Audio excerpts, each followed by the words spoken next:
Alistair Blackwood was one of the richest men in the world, a titan of industry whose name was etched onto skyscrapers and whispered in boardrooms with a mixture of awe and fear. His fortune could divert rivers, fund cities, purchase silence. But for all his power, no amount of money could fix his son. After firing the seventh nanny in as many months, a chilling despair had settled over the grand, sterile halls of his mansion.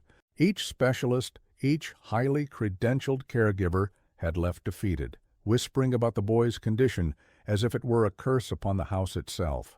They spoke of Leo as a beautiful empty vessel, a 6-year-old boy trapped in a body that would not obey him and a mind that would not connect. Then a woman named Elara Vance arrived. She was not a specialist. She had no string of degrees after her name.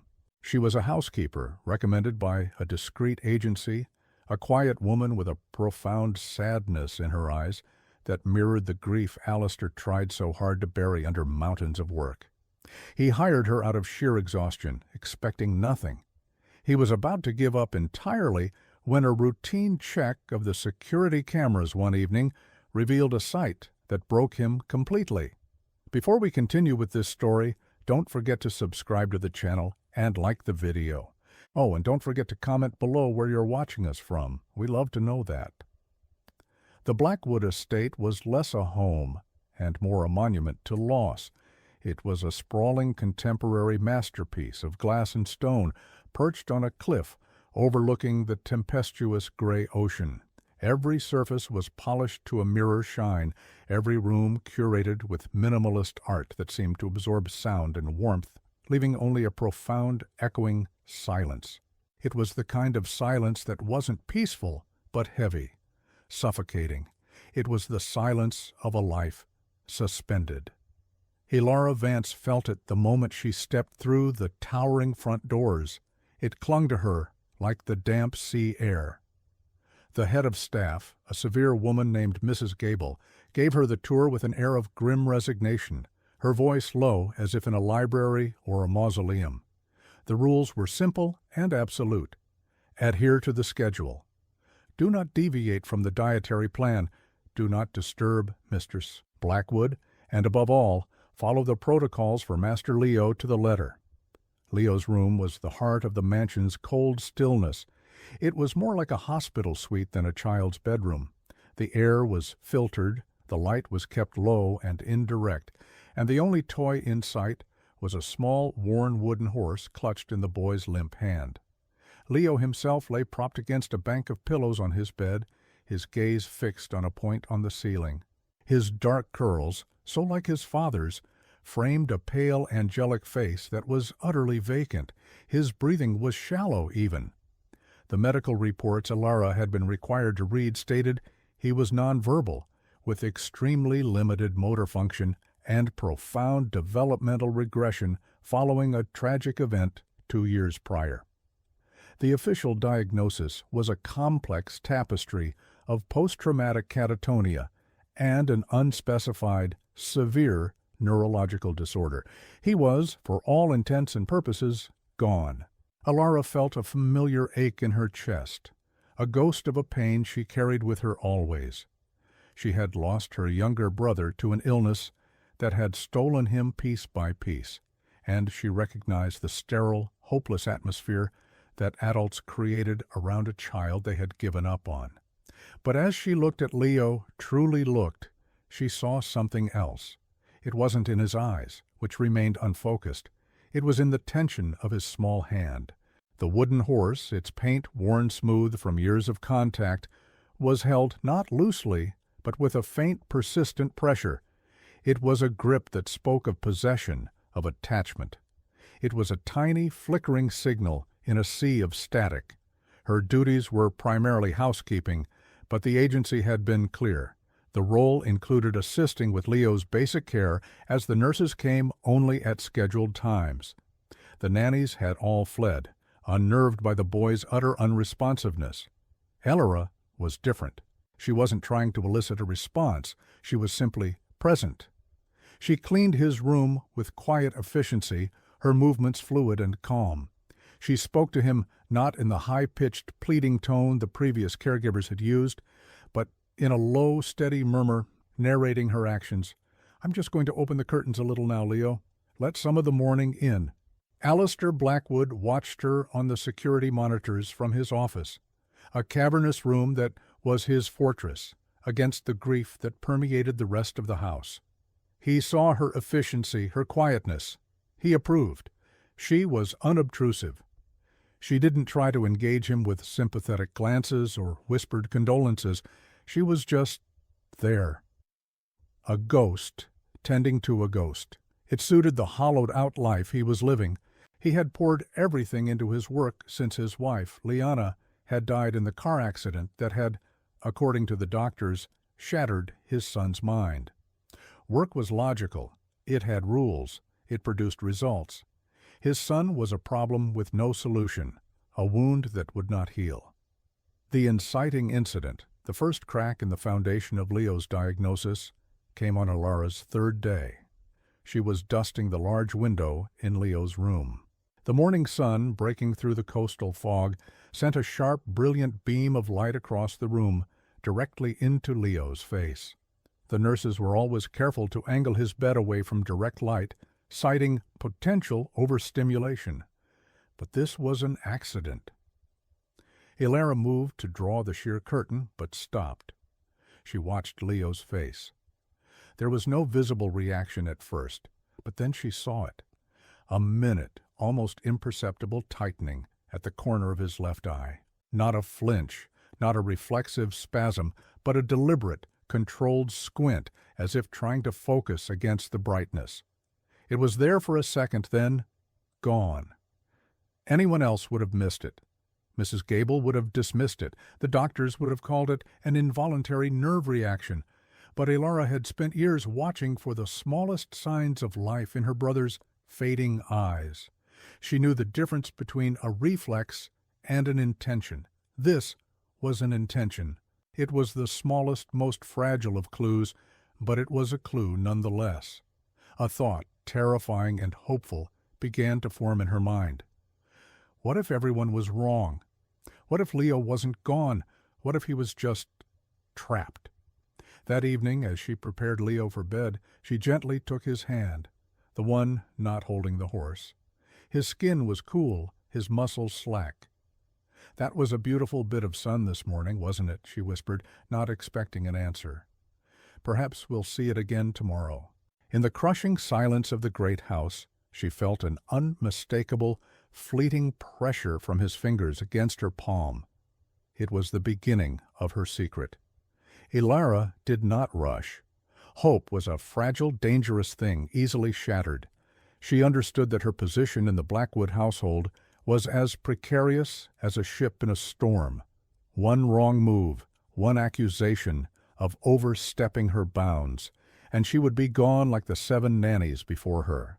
So her investigation began in silence, woven into the fabric of her daily chores. It was a campaign of quiet observation and gentle experimentation, a stark contrast to the aggressive, clinical prodding Leo had endured from a parade of specialists. Her laboratory was his sterile room, and her tools were the simple sensory experiences the world offered. She started with the light. The next morning, instead of just a sliver, she opened the curtains a full foot, allowing a soft, diffuse light to fill the room. She positioned herself so she could watch Leo's face while she polished the wooden floors. For a long time, there was nothing. Then she saw his eyes, previously locked on the ceiling, make a slow, almost glacial journey to the left, toward the window. The movement was so minimal it was barely perceptible, a fractional shift in his pupils. But it was a track. He was tracking the source of the light.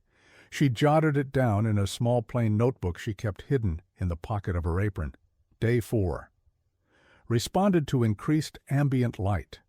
Tracked source with eyes. Duration, approximate 10 seconds. Alistair remained a distant, formidable presence in the house.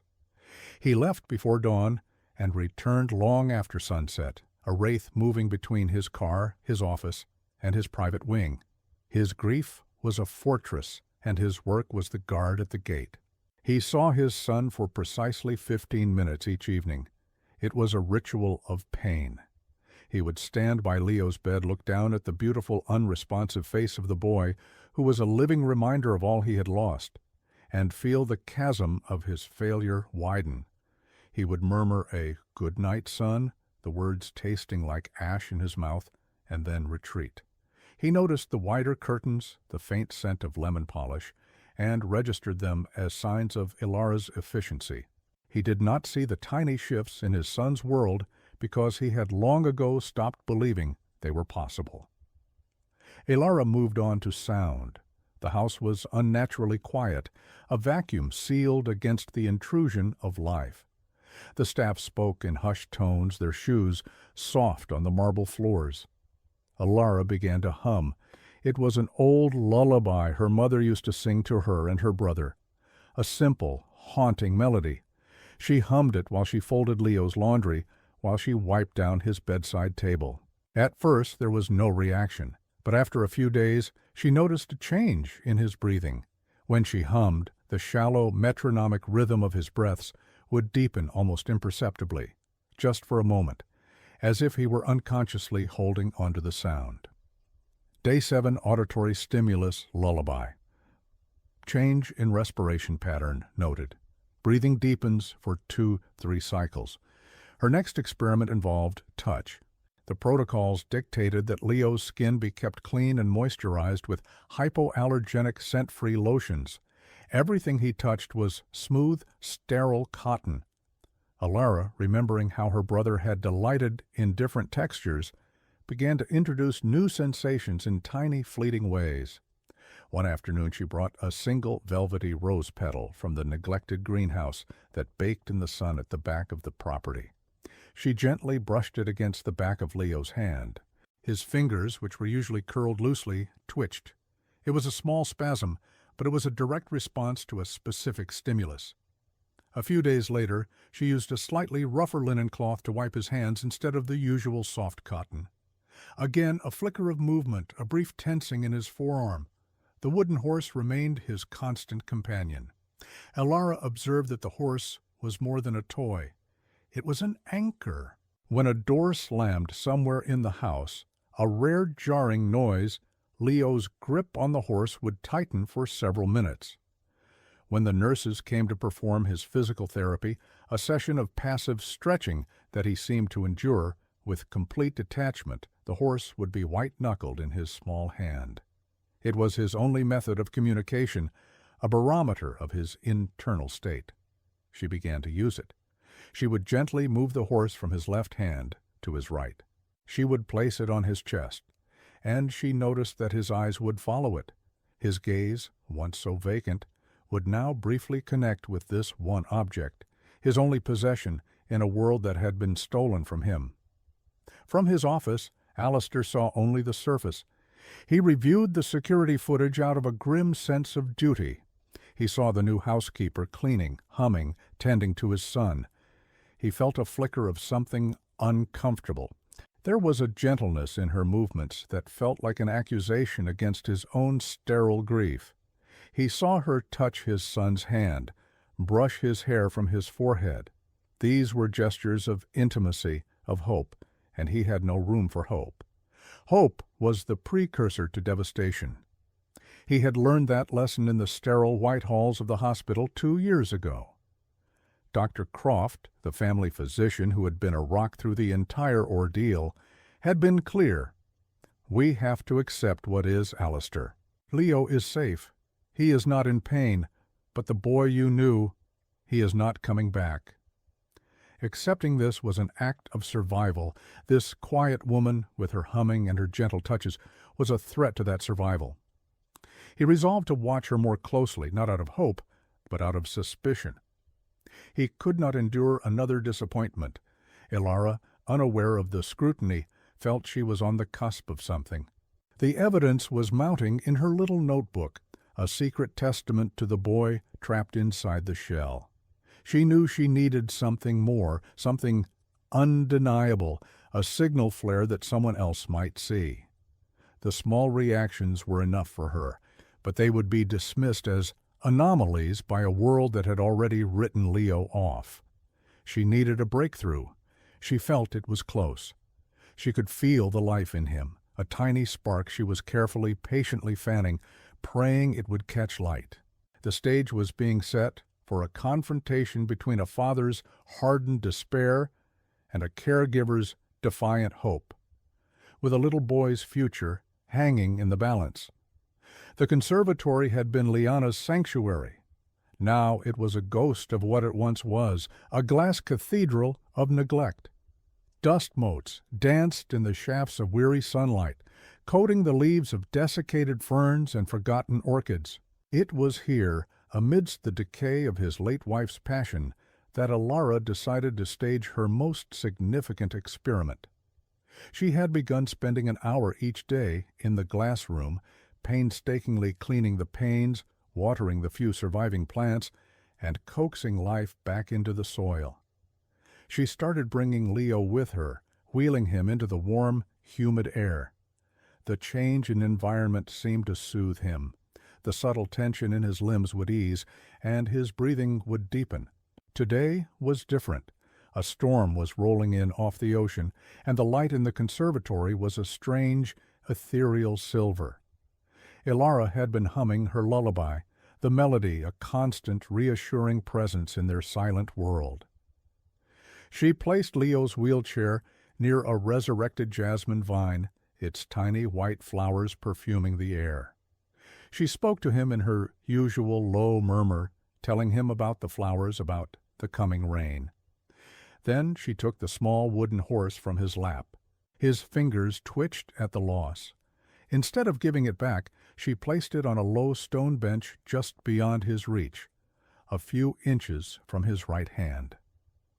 "Look, Leo," she said softly, "Horsey is watching the rain." For weeks he had shown no ability for purposeful movement. His arms lay limp, his fingers only able to clutch and unclench reflexively. The specialists had been unanimous.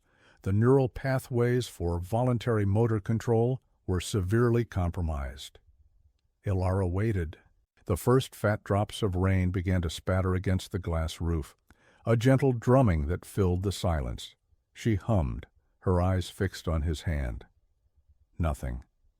A minute passed, then two. The familiar ache of doubt began to creep in. Had she imagined it all? Was she just projecting her own desperate need to heal onto this broken child? Then it happened. It began with a tremor in his shoulder, a faint spastic shudder. His fingers, which had been loosely curled, slowly uncurled one by one. His arm lifted from the wheelchair's rest, a movement so agonizingly slow and jerky it was painful to watch. It was a testament to a monumental effort, a signal fighting its way through miles of static. The arm trembled, inching forward, his pale, thin fingers strained, reaching. The world seemed to narrow to that tiny space, the inches between his fingertips and the worn wood of the horse. Finally, his fingers brushed against the toy. They weren't strong enough to grasp it, but the contact was made. It was a deliberate, goal-oriented action. It was a miracle. As his fingers touched the horse, a sound escaped his lips. It wasn't a cry or a moan of frustration. It was a soft, low, guttural vowel sound. "Ah!" An exhalation of pure effort. It was the first sound Ilara had ever heard him make that wasn't an unconscious bodily noise. It was a voice, a tiny, fragile, embryonic voice. Tears streamed down Ilara's face, silent and hot.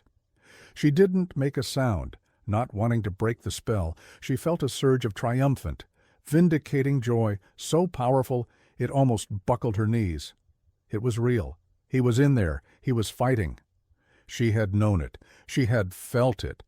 Now she had seen it. She had proof. She gently placed the horse back into his hand, and his fingers closed around it with a strength she had never felt before. His eyes, for the briefest of moments, seemed to focus on her face, a flicker of awareness in their blue depths before the familiar vacancy returned. It was enough. It was everything. She wiped her tears on her sleeve, her heart hammering against her ribs. This changed everything. She now held a truth that was both beautiful and terrifying. A truth that would inevitably place her on a collision course with the unshakable grief of Alistair Blackwood and the medical dogma that held his son captive. Alistair Blackwood came home in a tempest, both outside and within. A multi-billion-dollar merger he had spent months orchestrating had collapsed at the final hour, undone by a rival's corporate espionage. The fury and frustration churned in him, a bitter acid. He craved the sterile silence of his office, the cold comfort of his solitude. But on his way, a flicker on the security monitor in the main hall caught his eye. It was an image of the conservatory, a room he hadn't set foot in since Liana's death. And in the center of the frame were two figures, his son and the new housekeeper. A primal surge of anger, hot and irrational, eclipsed his business woes. The conservatory was Liana's space. It was a tomb, a memorial, and the protocols for Leo were absolute. He was to remain in his climate-controlled, low-stimulation room. Dr. Croft had been adamant. Any deviation could cause seizures, distress, a setback. Who was this woman to disregard years of expert medical advice? He strode down the long corridor, his footsteps echoing like gunshots on the marble. He threw open the glass doors to the conservatory, the humid, flower-scented air, a physical assault on his senses. Elara was kneeling by Leo's wheelchair, her back to him, humming that soft, infuriating melody. Leo was just sitting there, as vacant as ever. The sight of the scene, the inappropriate location, the unsanctioned music, the sheer audacity of it, sent a wave of white-hot rage through him. "What is the meaning of this?" His voice was a low growl, sharp with menace. Elara startled, rising to her feet and turning to face him. There were tear tracks on her cheeks, which only fueled his anger. He saw it as emotional manipulation, the same kind he'd seen from a half-dozen other nannies who thought they could heal Leo with sentiment. "Mr. Blackwood, you were just flagrantly violating every rule I have set for my son's care," he cut her off, advancing into the room. "He is not to be brought here. He is not to be overstimulated. The doctors have been explicitly clear. Are you a doctor, Miss Vance?" "No, sir, I'm not," she said, her voice quiet but steady. There was no fear in her eyes, only a strange, resolute calm. "Then what gives you the right to ignore their instructions, to play these little games, to give this boy, to give me, false hope?" The last words were raw, torn from a place of deep, agonizing pain. That was her greatest crime, threatening to resurrect the hope he had fought so hard to kill. "It isn't false hope," she said simply. Alistair let out a harsh, disbelieving laugh. "Isn't it? I've had the best neurologists in the world examine him. They all say the same thing. He is gone. What could a housekeeper possibly see that they missed? They're wrong," she stated. It wasn't an argument. It was a fact. "Mr. Blackwood," he reached for his horse. He made a sound. The claim was so outrageous, so contrary to everything he knew, that his anger momentarily gave way to a cold, pitying certainty that the woman was delusional. "He does not reach," Alistair said, his voice flat and final. "He does not make sounds. He has spasms, involuntary movements. You are seeing what you want to see." "Then let me show you," Elara challenged, her gaze unwavering. It was the sheer quiet confidence in her eyes that gave him pause. Against his better judgment, against every self-protective instinct he had, he stopped. "Show me." With painstaking slowness, Elara took the wooden horse from Leo's lap and placed it on the stone bench, just as she had before. She knelt beside the wheelchair. "Watch his hand," she whispered. Alistair stood, arms crossed, a statue of skepticism. The silence in the conservatory was absolute, broken only by the drumming of the rain on the glass. 1 minute passed. Leo remained motionless, a porcelain doll. Alistair scoffed, a bitter sound. "I've seen enough. This is cruel. You're fired, Miss Vance. Pack your things." "Please," she begged, her voice cracking for the first time. "Just one more minute, please." Something in her desperation, the raw sincerity of her plea, held him in place. He stayed. Elora began to hum the lullaby, her voice soft and trembling. And then Alistair saw it. The tremor in his son's shoulder, the slow, agonizing unfurling of his fingers, the impossible shaky lift of his arm. He watched, his breath caught in his throat, as Leo's arm moved through the air, straining, trembling with an effort that seemed to emanate from the boy's very soul. His own heart hammered against his ribs, a frantic, painful rhythm. It couldn't be happening. It was a trick of the light, a hallucination born of stress and grief. Leo's fingers brushed the horse, and then the sound came. Ah! It was faint, barely audible over the rain, but it was not a spasm. It was a sound of effort, of intention. It was the ghost of a voice. Alistair felt the world tilt on its axis. The floor seemed to drop out from under him. The cold, hard certainty that had been his shield for 2 years shattered into a million pieces. The sight of his son, his lost son, performing this impossible act of will, broke through the fortress of his grief and laid him bare. The pain was excruciating, but woven through it was a thread of something he hadn't felt in years, a terrifying, brilliant, agonizing sliver of hope. He sank onto a nearby bench, his legs unable to support him. He stared at his son, truly seeing him for the first time since the accident. He was not an empty vessel. He was a prisoner, and this quiet, stubborn woman had just found the key. He didn't look at Elora. He couldn't. The shame was too great. He had yelled at her, belittled her, fired her. He had been about to cast out the only person who had not given up on his child. After a long, heavy silence, he spoke, his voice hoarse, unfamiliar to his own ears. "Don't stop," he said, still looking at Leo. "Whatever you're doing, continue." The alliance was formed not with a handshake, but with a shared fragile miracle in a rain-swept conservatory. The dynamic in the Blackwood mansion shifted overnight. The invisible wall between employer and employee dissolved, replaced by a tense, unspoken partnership. Alistair, shaken from his stupor of grief and work, began to observe. He would appear at odd hours, a silent sentinel in the doorway of the conservatory or Leo's room, watching Elora's quiet, patient work. He saw the way she spoke to Leo as if he understood every word, the way she introduced new textures, a smooth stone, a bit of moss, a silk scarf, and waited for the fractional yet undeniable responses. The hope that had ignited in him was terrifying.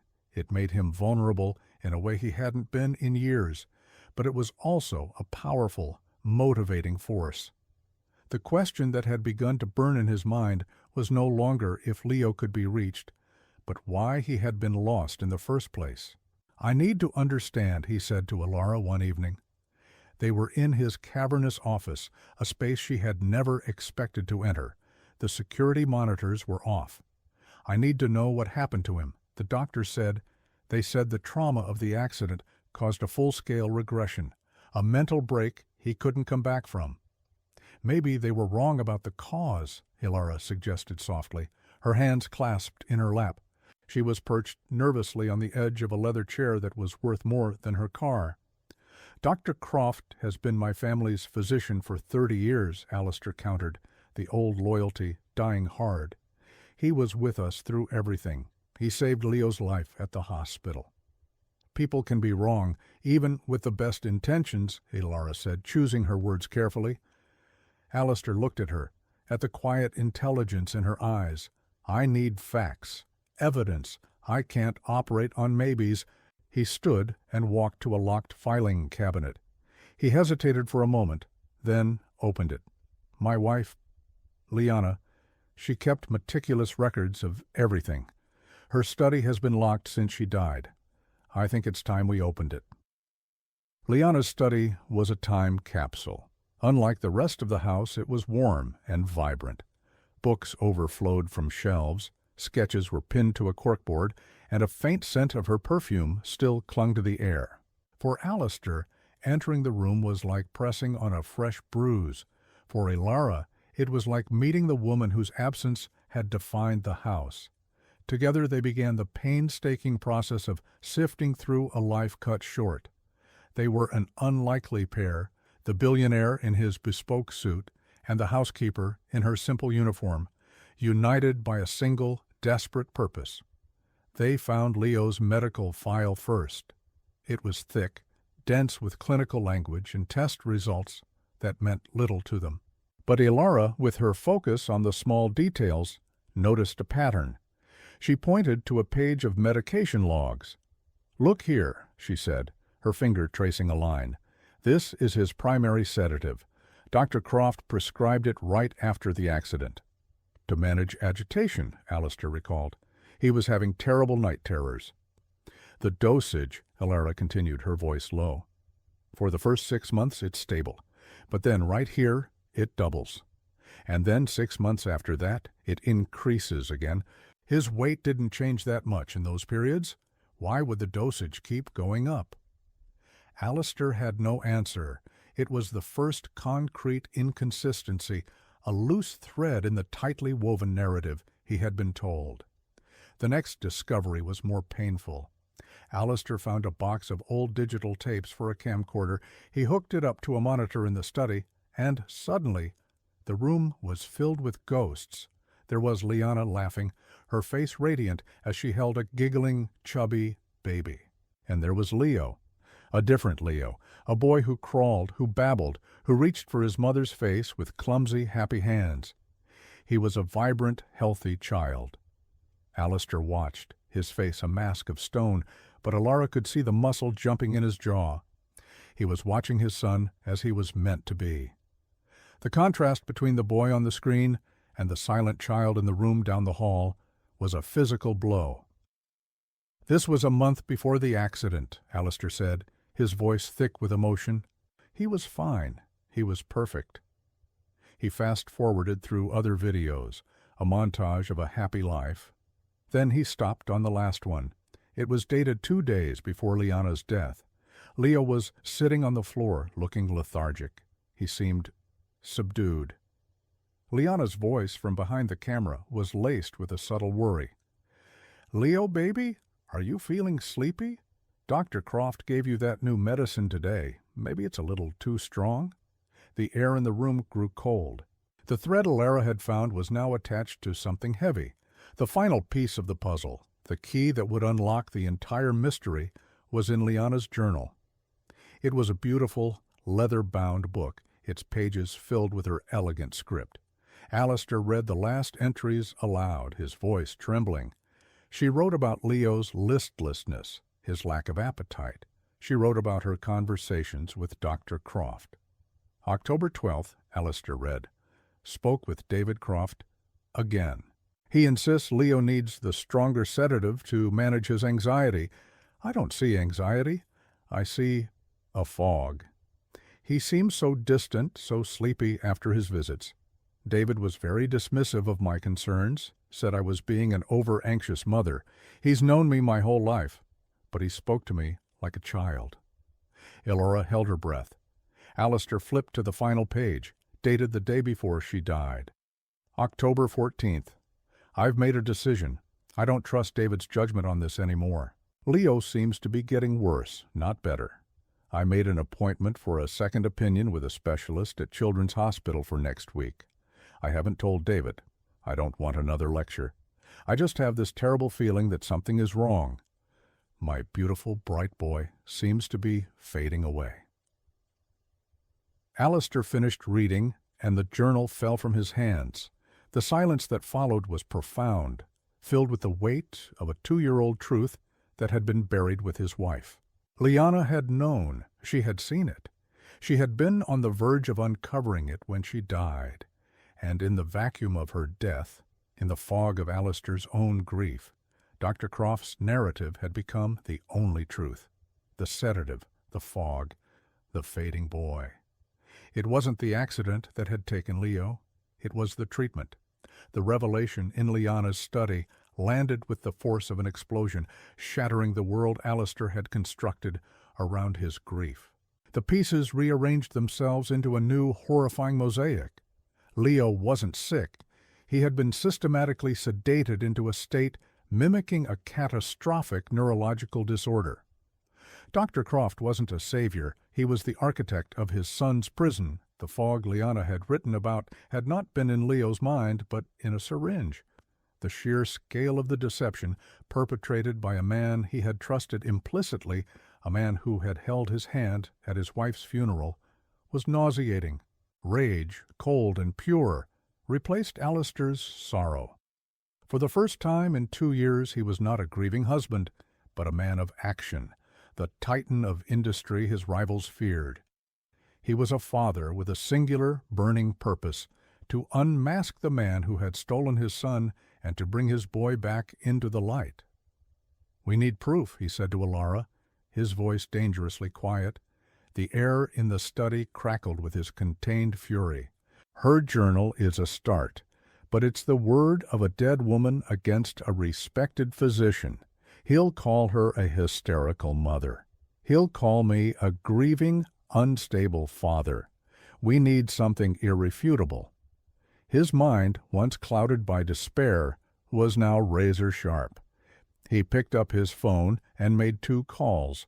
The first was to the top private investigator in the country, a man who specialized in high-stakes corporate and personal cases. The second was to a renowned pediatric neurologist at a rival hospital, a woman known for her brilliant diagnostic skills and her fierce independence. He explained the situation with cold, clipped precision, omitting no detail. He was mobilizing his army. While Alistair marshaled his forces, Alara focused on hers. Her mission was Leo. Armed with this new, terrible knowledge, she began the painstaking process of reversing the damage. With Alistair's explicit permission, she took control of Leo's medication schedule. She couldn't stop it cold. That would be too dangerous.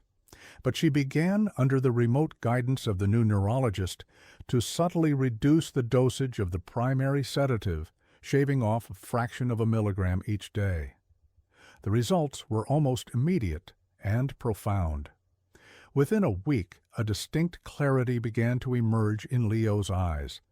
The vacant, unfocused gaze was replaced by moments of sharp, present awareness.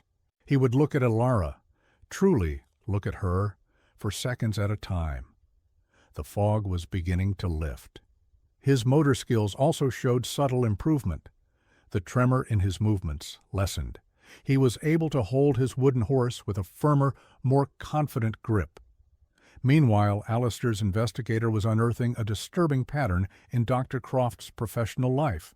The doctor had a penchant for wealthy, single-parent or elderly patients. He would ingratiate himself, becoming not just a physician, but a confidant, a pillar of support. And in several cases, he had overseen long, expensive, and ultimately fruitless treatments for vaguely defined chronic conditions, all while billing astronomical fees for his intensive management.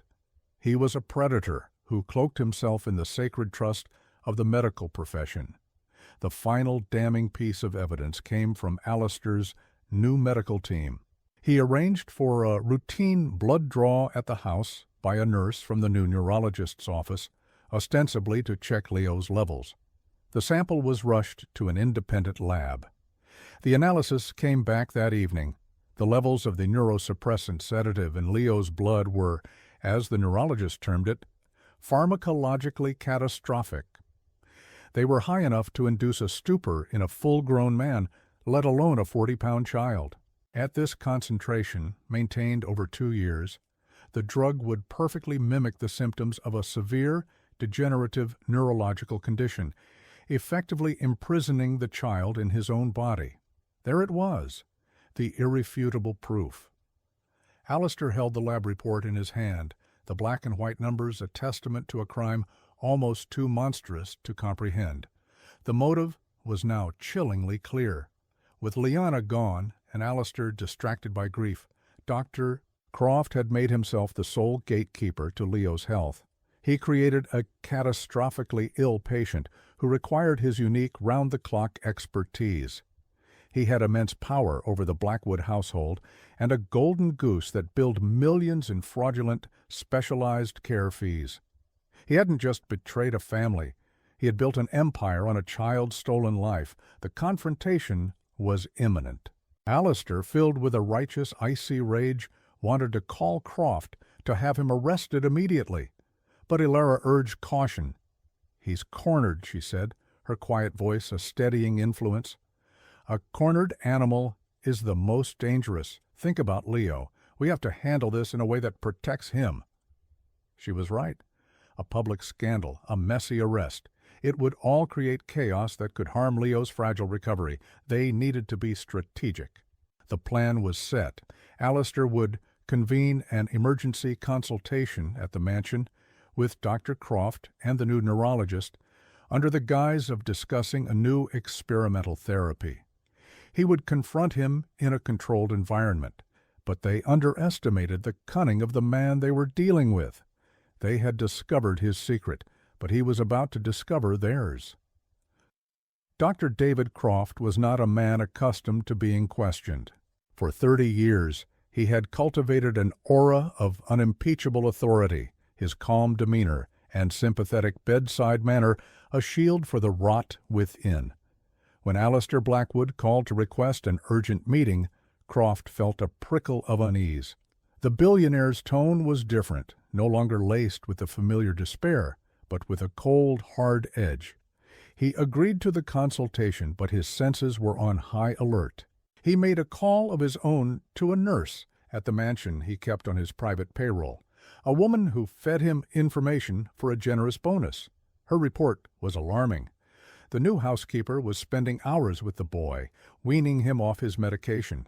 Blackwood had been seen with lawyers. The blood test. Croft realized with a jolt of ice in his veins that the game was up. They knew. He didn't panic. He acted. He knew that the best defense was a swift, overwhelming offense. He had spent 2 years constructing a narrative of Leo's fragility and Alistair's emotional instability. Now he would use that narrative as a weapon.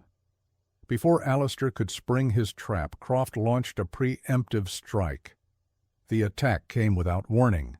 2 black sedans pulled up the long, winding driveway of the Blackwood estate the following afternoon. A stern-faced woman and 2 men in suits emerged, carrying briefcases. They were from the county's Child and Family Services Department. They presented Mrs. Gable with an emergency court order. Alistair, who was in a strategy session with his lawyers downtown, was unreachable. Elara was in the conservatory with Leo when Mrs. Gable found her, her face ashen. "They're here for Leo," the head housekeeper whispered, her voice trembling. "They have a court order. They're taking him."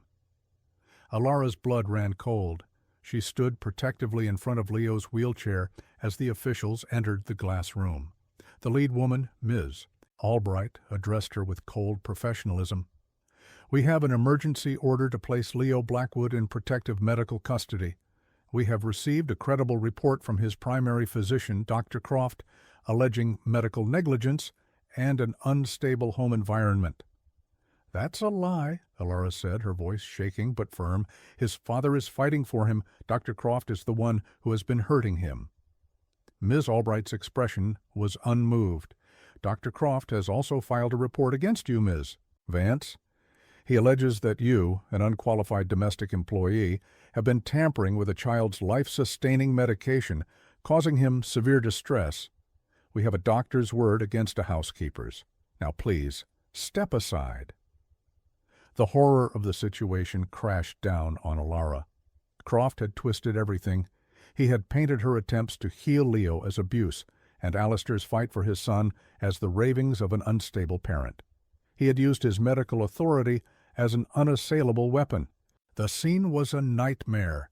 Leo, who had been making such remarkable progress, became deeply distressed as the strangers surrounded him. His breathing grew ragged, and a low, frightened whimper escaped his lips. He clung to his wooden horse, his knuckles white, his wide, terrified eyes darting between Elara and the intruders. "Please don't do this," Alara begged, tears streaming down her face. "You don't understand. You're playing into his hands. You'll be hurting him." Her pleas were ignored. One of the men gently but firmly moved her aside, while the other took control of Leo's wheeled chair. The separation was brutal. As they wheeled him away, Leo let out a raw, desperate cry, a sound of pure anguish. He reached a trembling hand back toward Alara, his fingers straining for her. "Ela," he choked out, the first syllable of her name, a monumental effort born of terror. It was the most he had ever spoken, and it was a cry for help his rescuers could not understand. They took him. Alara was left standing in the conservatory, the sound of his cry echoing in the sudden, crushing silence. She had failed. She had let him be taken back by the monster. At the same time, Alistair's phone was lighting up with alerts. News vans were gathering at his company headquarters. The first headlines were already breaking online. Grief-stricken billionaire investigated for child neglect. Unlicensed nanny accused of endangering fragile heir. Croft's retaliation was a masterstroke of cruelty and public manipulation. He had not only removed the evidence, Leo, but had also painted Alistair and Alara as villains, turning their fight for the truth into a public spectacle that threatened to ruin them completely. The crisis had arrived, swift and devastating, and Leo was once again a prisoner. The aftermath of Leo's removal was a maelstrom of shock and despair. When Alistair finally broke through the media scrum and raced home, he found Alara in the empty conservatory, her face streaked with tears, the silence of the room a deafening accusation. The news of Leo's cry, his desperate attempt to say her name, was both a beacon of hope and a twist of the knife. It was the clearest proof yet of their bond and the progress he had made, but it had come in a moment of traumatic separation. For a moment, the old despair threatened to reclaim Alistair. The public humiliation, the legal nightmare, the loss of his son, it was an avalanche. He saw Croft's brilliance. The doctor had used Alistair's own reputation as a ruthless private man against him, painting him as a cold, negligent father. He had used Ilara's humble status as a weapon, reducing her to a meddling housekeeper. It seemed hopeless. But then he looked at Alara, saw the defiant fire that still burned in her eyes despite her tears, and his own resolve hardened into steel. The grief-stricken man was gone for good, replaced by a warrior. This was no longer just a fight for his son. It was a war against a man who had perverted every tenet of trust and decency. This was Alistair Blackwood's territory now, a high-stakes battle of power, resources, and will. "He made a mistake," Alistair said, his voice low and resonant with controlled fury. "He thinks he's fighting the man I was 6 months ago. He's not." He turned his home office into a war room. His legal team, a pack of the sharpest corporate litigators in the country, descended on the mansion. They filed emergency motions, appeals, anything to clog the legal gears Croft had set in motion. His private investigator, a former federal agent named Harris, was tasked with a single, relentless mission: destroy David Croft. Harris and his team worked around the clock, digging into every aspect of the doctor's life. They found what the initial probe had hinted at and more. They found a trail of quiet, out-of-court settlements with the families of former patients. They found a nurse previously fired by Croft who was willing to testify about his practice of upcoding bills and ordering unnecessary expensive tests. They discovered his lavish lifestyle. The offshore accounts, the luxury cars, the secret condominium was funded almost entirely by a web of fraudulent billing to a handful of wealthy, vulnerable clients. Ilara's role in this new phase was crucial. While the lawyers and investigators built the legal case, she provided the human evidence. She sat for hours with a court stenographer, recounting every detail of her time with Leo. Her little notebook, once a secret diary of hope, became State's Exhibit A. It was a meticulous day-by-day account of Leo's reawakening, charting his reactions to light, sound, and touch. It documented the reduction in medication and the corresponding increase in his awareness and motor skills. When laid out on a timeline, it was a devastatingly clear portrait of a child being liberated from chemical shackles. It was the heart of their case, the pure truth against which Croft's lies would shatter. The most critical task was getting new evidence of Leo's current state. Croft had placed him in a private long-term care facility where he had significant influence. He had immediately put Leo back on the high dosage of sedatives, and the facility's initial reports, authored by doctors loyal to Croft, claimed Leo had arrived in a state of extreme agitation and was now stabilized back to his baseline catatonia. It was a lie designed to erase all of Ilara's progress. Alistair's team found a way in. They discovered a junior physical therapist at the facility who was deeply in debt. For a sum that would change her life, she agreed to help. During a routine session with Leo, she managed to obtain a small hair sample from the back of his head, close to the scalp. Hair follicles provide a timeline of substances in the body. The sample was rushed to the lab. The results would give them a perfect week-by-week chemical history, showing the lowered levels of the sedative during Ilara's care and the massive spike since he'd been in Croft's custody. It was the smoking gun. Armed with financial records, witness testimony, Ilara's logs, and the new forensic evidence, Alistair's lawyers felt confident they could overturn the emergency order. But Alistair wanted more than just to get his son back. He wanted justice. He wanted to destroy Croft utterly and publicly, to ensure he could never harm another child again. His legal team devised a strategy not for a quiet custody hearing, but for a full-scale ambush. They petitioned for an emergency hearing with the state medical board, presenting just enough evidence of gross malpractice to force Croft to appear and defend his license. Croft, arrogant and overconfident, believing he had already won, walked right into the trap. The confrontation was set. It wouldn't be in a courtroom, but in a sterile boardroom, where a man's entire career and reputation would be dismantled, piece by piece. The hearing room at the State Medical Board was a place of cold, institutional power. A long, polished mahogany table dominated the space, surrounded by stern-faced doctors and administrators who formed the disciplinary committee. Dr. David Croft sat at one end, flanked by his lawyer, looking the part of the distinguished, aggrieved physician. He projected an air of weary concern, a man forced to take drastic measures to protect a vulnerable child from a dangerously unstable father. Alistair and Ilara sat opposite them. Alistair was a study in controlled intensity, his eyes fixed on Croft with a look that could have stripped paint from walls. Ilara sat beside him, her hands clasped tightly in her lap, her quiet presence a stark contrast to the aggressive posturing of the lawyers. She was terrified, but she was also resolute. She was Leo's voice, and she would not falter. The hearing began with Croft's lawyer laying out his version of events. He painted a picture of Alistair Blackwood as a man unhinged by grief, susceptible to the wild, unscientific claims of a new housekeeper. He presented Ilara as an ignorant, dangerous woman who had nearly killed Leo by tampering with his medication. Dr. Croft himself spoke, his voice smooth and filled with false sympathy. "My only concern, now and always, has been for the well-being of that dear boy," he said, looking at the board members. "When I saw his condition deteriorating due to the housekeeper's reckless interference, I had a moral and ethical duty to act." Then it was Alistair's turn. His lead lawyer, a sharp, formidable woman named Jessica Alvarez, stood up. She didn't begin with accusations. She began with a story.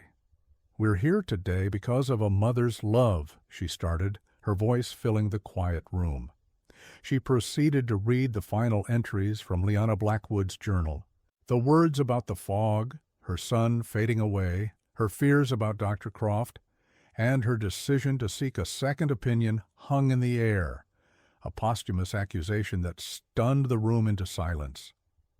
Croft's composure faltered for the first time. A flicker of panic crossed his eyes. Liana was overwrought, he stammered. Grief can affect one's judgment. Alvarez moved on, relentless. She presented Elara's notebook, projecting its pages onto a large screen. The board members leaned forward, studying the meticulous daily entries that chronicled Leo's reawakening. "This is not the record of a reckless amateur," Alvarez declared. "This is the work of a deeply observant and compassionate caregiver who saw what a team of so-called experts, led by Dr. Croft, refused to see: a child fighting to get out." One by one, she laid out the evidence: the financial records detailing Croft's exorbitant and fraudulent billing, the sworn affidavit from the former nurse, the testimony from 2 other families who had been similarly exploited by the doctor. With each new piece of evidence, Croft seemed to shrink in his chair, his mask of benign authority cracking. The final devastating blow was the forensic report. Alvarez presented 2 charts side by side. The first was the blood test taken at the mansion, showing toxic levels of the sedative. The second was the analysis of the hair sample taken from Leo at the care facility. "This hair sample," Alvarez explained, "provides a clear timeline. Here you can see the dangerously high levels of the neurosuppressant for the past 2 years. Then, in this section, corresponding to Ms. Vance's employment, you see the levels drop dramatically. And here," she pointed to the very end of the hair shaft, "in the last 10 days since Dr. Croft resumed care, the levels have spiked again, back to their previous toxic concentration. Dr. Croft wasn't stabilizing Leo, he was resedating him. He was hiding his crime." The room was utterly silent. The charts on the screen were an undeniable scientific indictment. Croft's lawyer was shuffling papers, his face pale. Croft himself was ashen, his arrogance completely evaporated, replaced by the naked fear of a man who has been completely and utterly exposed. The chairman of the board, a grim-faced old doctor, turned to him. "Dr. Croft, do you have any response to this evidence?" Croft opened his mouth, but no words came out. He was broken.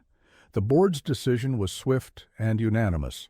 They voted for an immediate emergency suspension of his medical license pending a full criminal investigation. The chairman looked at him with utter contempt. "What you have done, sir, is a disgrace to the profession." As the hearing concluded, 2 plainclothes police detectives, who had been waiting discreetly in the hall, entered the room. "Dr. David Croft," one said, his voice flat and official, "you're under arrest for medical fraud, endangerment of a minor, and aggravated assault." The click of the handcuffs was the sweetest sound Alistair had ever heard.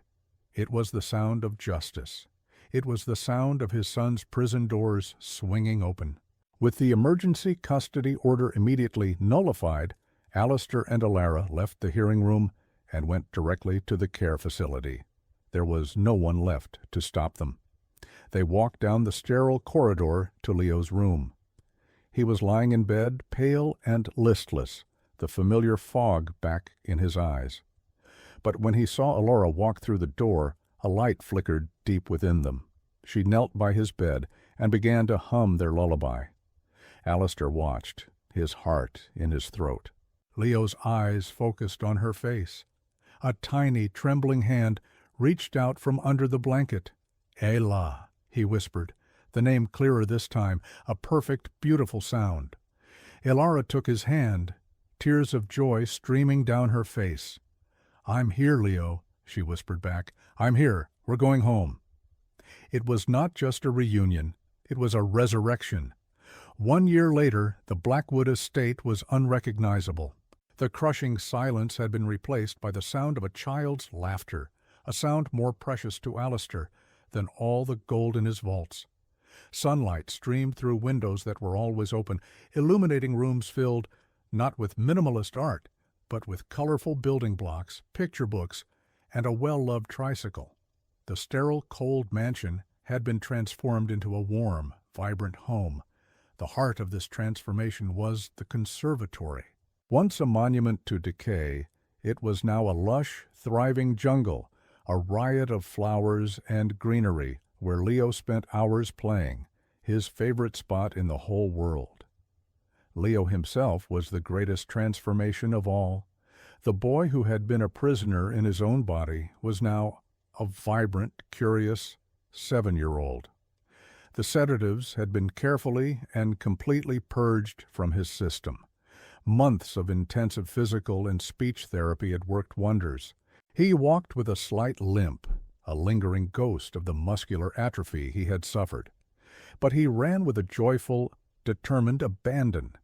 He was still quiet and thoughtful by nature, but he spoke in full, clear sentences, his mind sharp and inquisitive. He was catching up on his stolen years with a fierce, beautiful intensity. The relationship between Alistair and Ilara had also blossomed. In the crucible of their fight for Leo, their partnership had forged into a deep, abiding love built on mutual respect and a shared devotion. She was no longer the housekeeper. She was the heart of their new family. Alistair, the cold, distant billionaire, had been reborn. He had delegated the vast majority of his corporate duties, discovering that the only merger that truly mattered was the one that had created his little family. He was present, he was patient, he was a father in every sense of the word. The grief for Liana had not vanished, but it had changed. It was no longer a suffocating shroud, but a gentle memory, honored by the happy, thriving life of the son she had adored. The final scene of their old life played out at a charity gala for the Liana Blackwood Foundation, an organization Alistair had established to provide legal and medical advocacy for children who were victims of medical malpractice. The ballroom was filled with the city's elite, but Alistair, Ilara, and Leo stood together near the entrance, a quiet island of peace in the glittering sea of people. Leo, looking sharp in a tiny tuxedo, held both of their hands. Alistair was called to the stage to give the keynote address. He stood at the podium looking out at the crowd, but his eyes found Ilara. "A year ago," he began, his voice strong and clear, "I was a man who had everything and nothing. I believed my son was lost to me forever. I was wrong. I was told to trust the experts, to accept the unacceptable. But true expertise isn't always found in a degree or a title. Sometimes it's found in quiet observation, in defiant hope, and in a love that refuses to give up." His gaze settled on Ilara, a look of profound love and gratitude passing between them. "One person saved my son, she saved me. She came into our broken house, and she didn't see a tragedy. She saw a boy who needed to be found. She listened when everyone else was talking. She is the reason we are here tonight, a whole family." Later that evening, they stood on a balcony overlooking the city lights. Leo, sleepy after the excitement, was nestled in Alistair's arms, his head on his father's shoulder. Ilara leaned against them, her head resting on Alistair's other shoulder. They were a perfect portrait of a found family, their shared silhouette a testament to healing and redemption. The past was a scar, but the future was a wide, open, sunlit road. Justice had been served. Dr. Croft was serving a long prison sentence, but the true victory was not in his punishment, but in this quiet, peaceful moment. The true victory was the sound of Leo's steady, sleeping breath. The path to healing is rarely a straight line, but for those who refuse to surrender hope, it can lead to a destination more beautiful than they ever could have imagined. Before we go, don't forget to subscribe to the channel and like the video.